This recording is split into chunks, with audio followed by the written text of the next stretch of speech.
dans cette vidéo, ça va être la suite en fait des conseils de Brooks pour avoir une alimentation vraiment saine et en même temps servir, on va dire, la construction musculaire et la prise de force. Le gain de force en fait. Donc je te renvoie à la première vidéo si tu vois pas du tout de quoi je parle. Je vais éviter de tergiverser en intro, hein, je vais rentrer directement dans le détail. Regarde la première vidéo, j'essaie de penser à mettre une fiche pour que tu ailles voir ça, pour que je t'explique en détail de quoi on va parler aujourd'hui. Alors, pour poursuivre, ça va être, je crois, le troisième conseil à peu près de Brooks. C'est de manger le plus naturellement possible.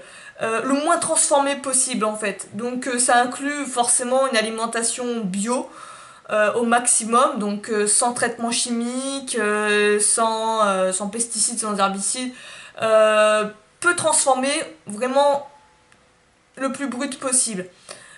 Tout ce qui va être packaginé, tous les ajouts qui seront inutiles, tu vois, souvent en fait ce qu'on fait c'est qu'on prend un aliment qui est basique et on fait plein d'ajouts dessus, tu vois. On va par exemple mettre du sel, des colorants, des additifs, du sirop de glucose, du sucre, enfin voilà. Tout ça, tout ce qui est ajouté en plus n'est pas un aliment. Pour Brooks, ça sert à rien, ça rajoute juste des calories vides et des problèmes de santé. Tu vois, c'est vraiment ça. Donc tout ce qui va être transformé, hyper transformé, faut le dégager de son alimentation. Donc tu vas le comprendre, ça va être vraiment quelque chose de bio, comment dire, de brut, du poisson, de la viande brute. Je te ferai la liste après de ce qu'ils conseillent, la viande, du poisson, des légumes frais, voilà, des genres de trucs comme ça. C'est à toi de le préparer en fait, c'est à toi de cuisiner. Donc il reprend un exemple en fait pour t'illustrer ça un peu, le côté transformé et le côté brut. Donc l'exemple de la pomme. Une pomme en fait c'est quand on le prend en tant que tel, hein, et encore je suis même pas sûre maintenant c'est un excellent exemple quand tu vois toutes les comment est devenue la pomme, comment on l'a complètement dénaturée, elle est remplie de merde, de pesticides, de conneries comme ça. Mais on va prendre l'exemple, je te prends vraiment l'exemple de la pomme voilà, que t'as dans ton pommier, qui a plus de 100 ans dans le champ de ton grand-père, tu vois, voilà, cette vieille pomme-là, on prend ça comme référence, ok? Donc c'est en tant que tel un aliment extrêmement sain. Tu vas avoir dedans entre 20 et 25 grammes de glucides avec un index glycémique bas. Tu vois, donc ce que ça va faire, c'est que ton taux d'insuline va pas monter. Il va monter mais très très peu en fait. Ça va pas fatiguer en fait ton pancréas, contrairement avec des aliments avec un taux d'insuline trop élevé. Donc t'en as pour une pomme à peu près entre 80 et 100 calories pleines, tu vois. Donc voilà, c'est quelque chose qui te nourrit. C'est d'ailleurs un excellent snack, selon Brooks. Ça te cale bien, donc ça te tient au corps. C'est vraiment pas mal. Ensuite, on va voir, première transformation, ça va être le jus de pomme que tu peux acheter en commerce. Pas celui que tu fais toi-même, vraiment celui que tu achètes en commerce. Qu'est-ce que tu auras dedans? Tu auras de la pomme en premier ingrédient, tu auras de l'eau, tu auras des conservateurs, des colorants, du sucre, voilà, tu auras potentiellement tout ça. Bien que maintenant on essaie d'avoir de moins en moins de transformés, mais tu vas avoir en général des conneries rajoutées en plus, en supplément. Je te reprends l'exemple du jus d'orange. Tu sais que le jus d'orange, on te dit que c'est du concentré de jus d'orange, donc en fait c'est comme une purée d'orange qu'ils ont mixé préalablement. D'ailleurs qui vient pas de la même orange, hein. C'est des oranges qui viennent de part et d'autre de la planète et qu'on a rassemblé, on a fait un jus avec et après on a rajouté de l'eau. Ça a fait un jus d'orange, on a rajouté également des vitamines parce que tu penses bien qu'avec toute cette transformation, les vitamines elles se sont fait la malle depuis bien, bien longtemps. On a rajouté des vitamines synthétiques et après on te vend comme ça jus d'orange, concentré de jus d'orange, enrichi en vitamine C, tu vois, ces conneries comme ça. Donc c'est vraiment, en fait, même l'aliment le plus basique, tu te dis un jus d'orange, c'est quelque chose de hyper transformé si tu l'achètes vraiment en industriel en fait. Donc à la limite, si tu veux te faire des jus, c'est toi-même, tu les fais avec un extracteur à jus, avec une centrifugeuse, mais tu les fais toi-même. Quoi d'autre? Pareil, le fait d'avoir d'ingérer du jus au lieu de manger l'aliment fait que tu vas ingérer beaucoup plus d'orange. Tu vas consommer beaucoup plus de sucre que si tu mangeais une orange avec toutes les fibres. Donc voilà, ça aussi ça peut porter défaut. Quoi d'autre? On prend aussi l'exemple de la tarte aux pommes. Tu vois, là encore, on refait une transformation, on rajoute encore de la farine blanche, du sucre, qu'est-ce qu'il y a d'autre comme connerie? De la levure chimique, je pense, des trucs comme ça, tu vois. Et ça, on rajoute encore, tu vois, c'est pas des additifs, mais tu vois, on prend l'aliment brut et on le retransforme. On a du coup comme ça quelque chose qui a 200-400 calories, mais c'est des calories quasi vides en fait. Même si tu l'as fait chez toi, en fait, le problème c'est qu'avec une cuisson tellement élevée, ta pomme, tu n'as plus vraiment, je sais même pas s'il reste encore des nutriments dedans, tu vois, je me pose moi-même la question, mais toutes les vitamines, tout ça, qui sont assez fragiles, à des températures aussi élevées que la cuisson au four, fait que ça flingue complètement ton aliment de base qui était censé être sain, qui était la pomme d'origine, tu vois. Tu prends un aliment sain, t'arrives à le transformer en produit de merde, tu vois, c'est limite ça. Donc manger le plus brut possible, moins transformé possible. Donc, quels sont les aliments selon Brooks à manger, hein? Et pour lui, manger ça et rien d'autre. Bon, voilà, ça peut porter à interprétation, mais voilà, je te donne en tant que tel ce que considère Brooks que tu dois mettre dans ton assiette. Des fruits frais, des légumes frais, donc voilà, bio, moins transformé, pas de pesticides, pas de traitement, l'idéal c'est vraiment ça. De la viande, pareil, viande, volaille, poisson, donc la protéine animale, comme tu le désires, non traité, non traité aux antibiotiques, non traité, qu'est-ce qu'il y a, aux hormones de croissance. Tu verras beaucoup des viandes comme ça aux États-Unis aussi, hein. Oublie pas ça, remets ça aussi dans le contexte. Je pense au jus de pomme. Au jus de pomme, t'as vu comment il est hyper transformé en France. Jus de pomme en général c'est plus brut, mais quand même, ça reste de l'industriel, ça reste en général de la merde. Donc viande non traitée, de la volaille, le poisson pareil. Euh, Tout ce qui va être packaginé, tu vois, de la viande packaginée, la viande préparée, ça tu le dégages. Le mieux c'est d'avoir toi-même prendre ton morceau de viande et le cuisiner, le rôtir, le préparer, le griller, le cuisiner toi-même. Pareil, on va éviter tout ce qui est saucisse. Ça c'est un produit vraiment hyper transformé, sauf si tu le fais toi-même. Mais clairement, quand tu vois les ingrédients, tous les additifs, les conneries que t'as dans des saucisses, c'est abusé. Qu'est-ce qu'il y a d'autre? Voilà, tout ce qui est viande packaging, déjà préparé. Faut éviter tout ce qui vient d'une boîte. Voilà, en gros c'est ça, éviter tout ce qui vient d'une boîte. Quitte à faire tes courses, prends-le à la pièce chez le boucher. Au rayon boucherie, tu le prends à la pièce. Tout ce qui vient d'une boîte, d'un seau ou d'une conserve, il faut l'éviter. Voilà, clairement, faut le dégager. Ou que tu mets dans un micro-ondes aussi, ça rentre là-dedans. Donc tout ce qui est bucket, tu vois, je pense notamment au truc de KFC. Conserve, bon bah voilà, t'auras tout ce qui est peut-être cornet de bif, des trucs comme ça, mais voilà, tout ce qui est hyper transformé, tout ce que l'industriel a fait à ta place, tu le dégages. En gros, c'est la façon de voir de Brooks. Je la partage complètement, hein. Ensuite, ce que tu peux consommer encore, le lait et les produits dérivés. Donc, il n'est pas dans la polémique du lait, hein. Donc, pour lui, tu peux consommer du lait et les produits dérivés. Donc, ça va être fromage, yaourt. Là encore, mon avis personnel, le lait, je pense que tu peux clairement t'en substituer. Tu peux t'en passer en fait. Ce qu'on recherche beaucoup dans le lait, c'est le calcium. Et le calcium, tu peux énormément le trouver dans la verdure, notamment tout ce qui est chou. Les plantes sauvages aussi en contiennent. J'ai pas une liste là, mais je pense vraiment aux choux, aux feuilles vertes, tu vois, choux verts, qui sont d'ailleurs remplis de calcium, enfin remplis de calcium. Il y a beaucoup plus de calcium que ce que tu peux trouver en lait et c'est beaucoup dans le lait et c'est beaucoup mieux assimilable par le corps. Donc tu fais une pierre deux coups. Ensuite, les produits dérivés, t'auras le fromage et tout. Quitte à consommer du fromage, moi je conseillerais vraiment de pas manger le pasteurisé, mais vraiment de privilégier du cru, du fromage cru, pour avoir une meilleure digestion. Après, c'est selon chacun, voir comment tu te ressens, tu te sens après avoir ingéré un produit laitier, des fromages, des trucs comme ça, des yaourts. Éviter au plus possible le pasteurisé. Pareil pour le lait. Pourquoi pas aussi privilégier du lait de jument. Apparemment, le lait de jument, par contre, ça coûte la peau du cul, hein. Le lait de jument est beaucoup mieux assimilable pour l'humain. Le lait de brebis, le lait quoi d'autre, de chèvre, là aussi c'est beaucoup plus digeste. Mais là encore, ça porte à débat. On peut se demander est-ce que on est la seule espèce animale qui buvons le lait d'une autre espèce. Voilà, ça porte à interprétation. Et je pense que ça ne te ferait pas de mal d'enlever le lait dans ton alimentation. Bien sûr, faire attention à ton apport en calcium notamment, mais clairement le lait, voilà, on nous a tellement endoctriné avec ça que tu assimiles tout de suite lait et calcium, alors que souvent le lait, comment il a été hyper transformé, t'apporte plus de merde qu'autre chose.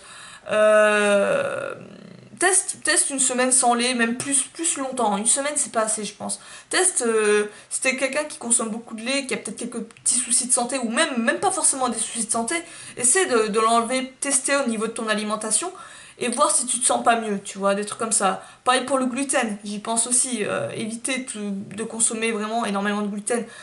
Tout ce qui est blé, surtout nos blés maintenant, comment ils ont été aussi dénaturés. Euh, Tout ça, essaie de l'enlever un peu de ton alimentation et voir comment tu te sens, tu vois, si tu te sens mieux et tout, si t'as l'esprit plus clair, il y en a beaucoup de gens, ça leur fait un bien comme ça, tu vois. Donc pourquoi pas tester ça. Ensuite, qu'est-ce qu'on peut consommer d'autre? Alors, si tu veux consommer des céréales, selon Brooks, il faut privilégier au maximum les céréales complètes. Tu peux consommer des flocons d'avoine si tu veux tester le matin, par exemple, du riz brun, du riz sauvage. Ça, le problème, c'est que c'est cher, quoi. Le riz brun et le riz sauvage, ça coûte quand même la peau du cul. Pareil, d'autres graines, t'auras quoi d'autre? Ça va être essentiellement des graines complètes. De l'orge aussi, pourquoi pas. J'en ai jamais mangé, mais pourquoi pas de l'orge. Donc, consommer des céréales avec modération, selon Brooks, 2 à 4 fois par jour. Et éviter tout ce qui est farine blanche, farine raffinée, tout ce qui est produit raffiné, sucre raffiné. Bon, c'est pas de la. Tu me diras, c'est pas des céréales, mais il l'a mis dans la liste. Sirop de maïs, de gras trans, en fait, tous les produits qui sont à base de céréales, mais avec des ajouts comme ça, tu vois. De toute façon, on avait déjà dit en haut, tout ce qui était ajout, tout ce qui était aliments transformés avec des ajouts, on le dégageait. Mais c'est bien de faire un rappel. Ensuite, qu'est-ce que tu peux manger d'autre? Bah, des œufs, clairement, oui, des œufs, voilà. Au privilégier au maximum le bio, toujours le bio. Et si tu peux vraiment pas, le plein air, c'est le minimum syndical. Euh, le mieux c'est d'avoir ses poules, quoi, je pense, là, voilà. Mais bon, tout le monde ne peut pas forcément se permettre d'avoir des poules. Mais voilà, ça. Ou d'avoir au moins un fermier, tu sais que tu connaisses un fermier. T'ailles chez le producteur pour voir comment sont élevées les poules dont t'achètes les œufs. Et ainsi être sûr de ce que t'as un peu dans ton assiette. Ensuite, tu peux aussi également consommer des jus de fruits, des légumes frais, faits maison, sans ajout de produits sucrants. Donc extracteur à jus, centrifugeuse, tout ça, comme tu le désires. Moi, je rajouterais un autre truc, ça serait les insectes. Clairement. Après, pour en acheter, t'en auras pas comme ça sur le marché. Mais si tu peux faire ta petite chasse aux insectes pour ajouter un ajout de protéines animales, pourquoi pas. Voilà, c'était ça, c'était mon petit conseil à moi perso. Ensuite, euh, petit conseil pour ne pas se faire avoir lorsque tu fais tes courses. Alors, si tu remarques, lorsque tu rentres dans un magasin, un supermarché et tout, les rayons sont disposés de manière hyper stratégique, tu vois, c'est stratégie marketing et tout pour que tu passes d'un tel endroit et que tu vois tel produit et que tac, t'as envie de l'acheter. Alors qu'en général, t'avais pas du tout envie d'acheter ça, t'avais déjà ta liste de prévus. C'est des putains de stratégies marketing, des fois c'est plus fort que toi le truc, tu vois.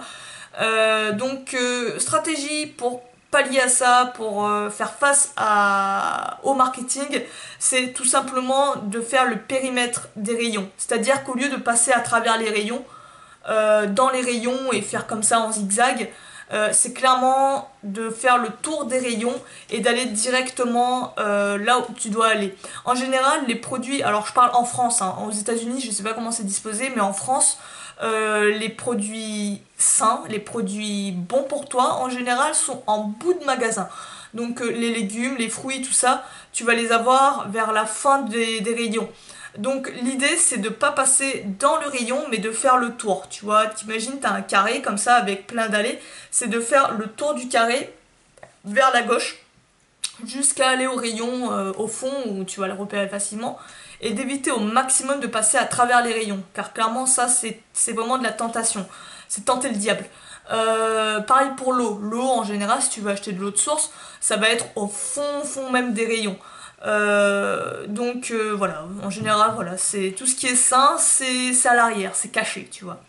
Donc essaie de cette stratégie, essaie d'avoir déjà une liste établie, tu sais exactement, tu as tes objectifs de course, tac, tu vas pas traîner dans le magasin, tu prends juste ce dont tu as besoin et tu te casses le plus vite possible.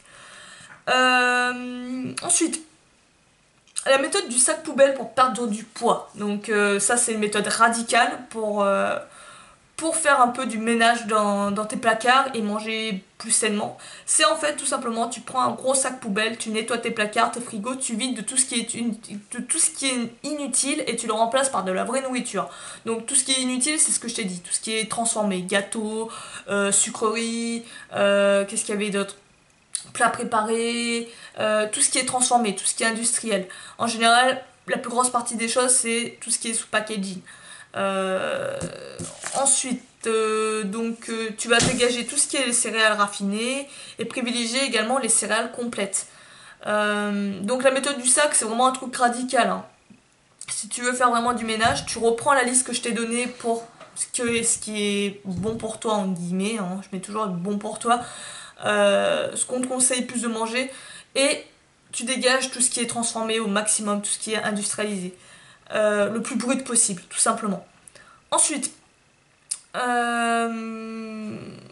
dégager les céréales raffinées et privilégier les céréales complètes, donc ça on l'a dit.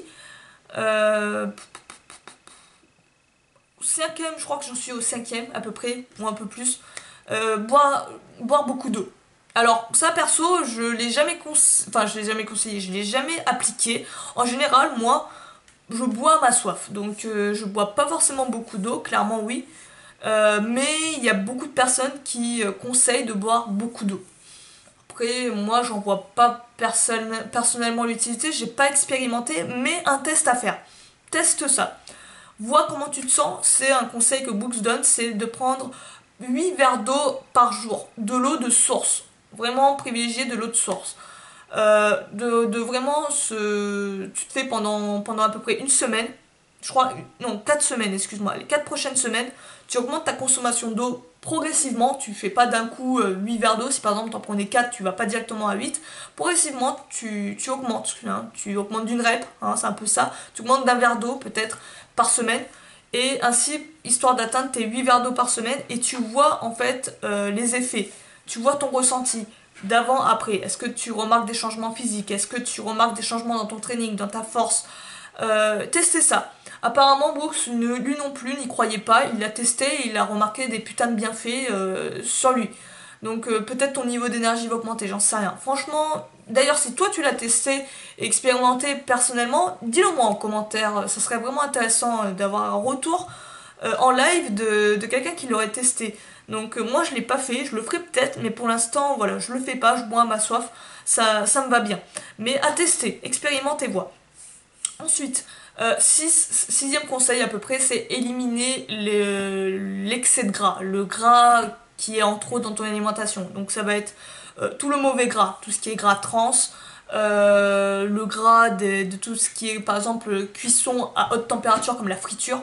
Ça, c'est de la mauvaise graisse en général, de la graisse inutile.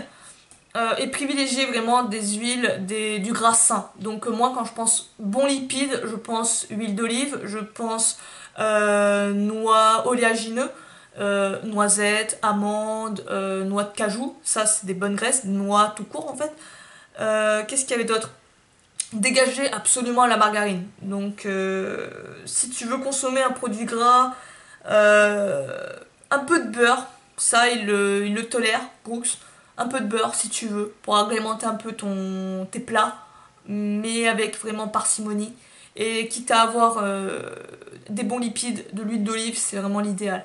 Je pense qu'il y a peut-être d'autres huiles aussi qui sont bonnes, mais là, pour l'instant, je pense qu'à l'huile d'olive. Ensuite, pareil, petite note par rapport aux huiles, il faut faire attention aux températures.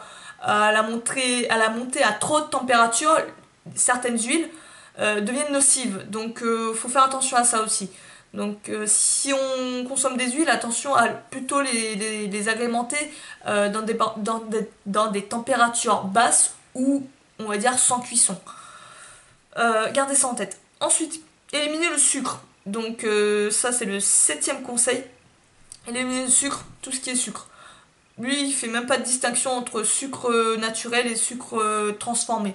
Donc tout ce qui est sucre blanc, sucre brun, sucre roux, le miel, la mélasse, sirop d'érable, il y a quoi d'autre? Bon bah tout ce qui est cookies, gâteaux, tous les produits sucrés, il le dégage.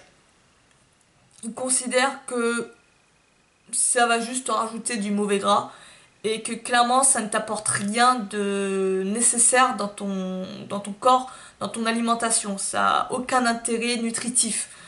Donc ça ne t'apporte rien de bon et voire même ça t'apporte plus des méfaits, des dangers pour ta santé. Donc clairement éliminer complètement le sucre ce n'est pas facile. Moi-même je galère hein, à enlever complètement le sucre, c'est vraiment une grosse galère. Autant certains aliments j'ai pu les enlever, tu vois, quand j'étais plus jeune, je consommais des sodas, des poissons à la con, tu vois, ça j'ai pu le dégager. Mais quelques gâteaux, tu vois, j'ai encore quelques petits restes qui s'accrochent, je galère vraiment à le dégager. Quitte à consommer du sucre pour avoir un petit côté sucrant, moi personnellement je privilégierais vraiment le miel, le sirop d'érable. Mais vraiment, voilà, une fois les 36 du mois, quoi. Vraiment très rarement. C'est juste un petit plaisir, quoi. C'est comme un peu un ours qui a trouvé une ruche et un nid d'abeilles et qui gobe dedans, tu vois. Il va pas bouffer ça tous les jours, il va en bouffer une fois dans la saison. Pourquoi pas? Ensuite, pareil, tout ce qui a dégagé, tu vas bien y penser, c'est la junk food. Donc, tout ce qui est fast food, hamburger, hot dog, t'as quoi d'autre? Frites, pain blanc, toutes les bouffes préparées et emballées, tout ce que tu peux acheter en fast food. Ça, c'est que de la calorie vide et nutritivement parlant, ça t'apporte que dalle. Également à dégager, alors je sais pas pourquoi, mais il a fait vraiment une spécificité là-dessus, c'est le glutamate monosodique. Il en parle en plus des additifs, mais il a fait un point vraiment sur le glutamate. Alors c'est clair, le glutamate, c'est un gros poison, c'est vraiment un énorme poison, c'est un additif, c'est un exhausteur de goût en fait. C'est le E620 ou un truc comme ça, c'est dans les 600 en fait. Et tu le retrouves énormément dans les produits asiatiques. Dans la cuisine asiatique, ils l'utilisent énormément. Je comprends vraiment pas. Souvent, en plus, quand tu vois les plats asiatiques, tu te dis waouh, c'est sain et tout. Ils mettent des légumes et tout, ils montent de la viande et tout. Enfin, voilà, tu dis que ça va être sain, mais en général, ils te balancent des putains d'additifs, de la morquitude, du glutamate. Ils te mettre du sucre. Enfin, voilà. Le truc, ça cache vraiment le poison en fait, c'est abusé. Et voire même carrément dans les shops spécialisés asiatiques, tu vas carrément trouver du glutamate en poudre, tu vois, limite, voilà, comme si t'achetais ton sucre. C'est comme si on te donnait du poison littéralement. Tiens, vous voulez un peu de cancer pour mettre dans votre soupe? Enfin, tu vois, c'est limite ça. Donc, renseigne-toi un peu sur le glutamate. C'est vraiment un gros poison, je crois qu'il a été accusé de provoquer des cancers. Essentiellement, je pense que ça va être les maladies comme ça, hein, les grosses maladies de la mort qui tue. Hein. Donc provoque le cancer et n'est juste qu'un exhausteur de goût en fait. Donc ça n'apporte rien, strictement rien au niveau nutritif. Donc en plus de ça, donc là, conseil suivant, c'est donc en général dégager tout ce qui va être additif chimique. Privilégier toujours le bio, tout ce qui va être conservateur, hormones, tout ce qui est traité comme ça, le dégager. Et enfin, 12e conseil, l'alcool avec modération ou pas du tout. Voilà. Donc si tu consommes de l'alcool avec modération, mais moi personnellement je suis anti-alcool à 100%, pour moi voilà. J'ai jamais consommé d'alcool et ça apporte rien, je trouve ça dégueulasse et franchement je vois pas l'intérêt d'être bourré. Enfin, tu vois, je fais vraiment un raccourci, hein, je te le dis tout de suite, mais l'alcool c'est clairement pas. Je trouve ça vraiment un aliment de merde, tu vois. Je le mets au même rang que la clope. À la limite, l'alcool, tu l'utilises que quand tu le fais dans les plats, et ça a plus le. On va dire, ça, on peut plus vraiment appeler ça alcool parce que ça s'évapore avec la cuisson, donc voilà, il y a que comme ça que je le consomme. Quand il n'y a pas l'alcool, je consomme l'alcool. Voilà, en gros, c'est ça.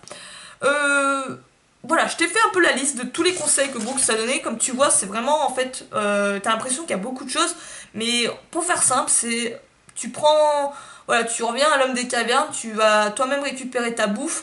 Au lieu de la chasser, tu vas la récupérer chez un boucher, chez le maraîcher et tout. Tu récupères des produits sains, des produits peu transformés, pas du tout transformés même, et tu cuisines toi-même. Donc si tu veux de la viande, tu vas l'acheter chez le boucher, pareil pour le poisson, la volaille. Céréales, bon bah tu privilégies des céréales complètes, du pain complet si tu veux consommer du pain. Tu dégages tout ce qui est sucre, produits raffinés. Et si tu veux consommer, il y avait quoi d'autre?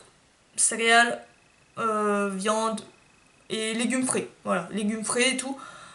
Tu privilégies les produits bio sans traitement de pesticides et tout, quoi. Revenir à la base, quoi, revenir à du brut. Et tu cuisines toi-même, c'est ça. C'est des conseils simples, c'est des conseils un peu tout con, j'ai envie de dire, qui tombent sous le sens, mais qu'on oublie, qu'on commence à perdre en fait. On perd le bon sens. Donc ça fait toujours du bien d'avoir une piqûre de rappel et de revenir là-dessus. Je vais faire une dernière vidéo, ça sera la partie 3 et ça sera fini. Ça va être, il y avait quelques... Voilà, oui c'était ça, j'essaie de me rappeler. Dans la troisième partie, je vais te montrer un repas type. Enfin, je vais pas te le faire, je vais juste te donner la liste des ingrédients d'un repas type pour te donner un exemple de comment on peut bouffer en appliquant les conseils de Boost. Donc, tu auras une idée de menu, un exemple de menu. Et je crois qu'il y avait une autre question, pas une autre question, mais une autre partie que j'ai oublié de mentionner, mais je la ferai dans cette troisième partie. Et ça sera fini, t'auras tout, en fait, les conseils de Books pour manger sainement à appliquer et juste, t'éclater avec ça. Donc sur ce, moi je vais te laisser. Dis-moi ce que t'en penses en commentaire, si ça t'a plu, si tu es d'accord sur certains points, pas sur d'autres et tout. Moi je vais te laisser là-dessus, je te dis à la prochaine, amuse-toi bien. À plus.